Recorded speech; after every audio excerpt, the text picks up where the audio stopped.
कोणत्या वस्तूसाठी आपल्याकडे किती बजेट आहे, आपण जास्तीत जास्त किती किमतीची साडी किंवा ड्रेस घेऊ शकतो हे आपल्याला चांगलंच माहीत असतं. त्यामुळे त्या बजेटच्या शक्यतो बाहेर जायचं नाही, म्हणजे मग पुढे जास्त प्रॉब्लेम येत नाहीत.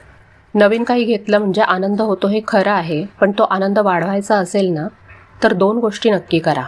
पहिली म्हणजे थोडं थांबून स्वतःला विचारा की ही वस्तू घेतल्याने खरंच माझं आयुष्य सोपं होणार आहे का? ती वस्तू ठेवण्याइतकी माझ्या कपाटात जागा आहे का? आणि ती वस्तू मी खरंच वापरणार आहे का?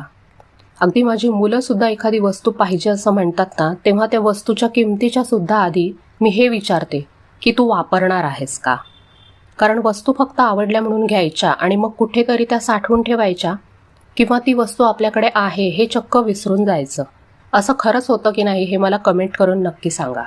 तर हे असं होणं म्हणजे खरोखरच आपल्या पैशाचा आणि वेळेचा अपव्यय आहे, म्हणजे वेस्टेज आहे.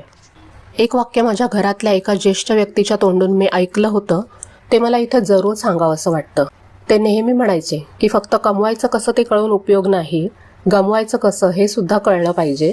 म्हणजे काय तर खर्च कसा करायचा आणि कुठे करायचा हे सुद्धा कळलं पाहिजे.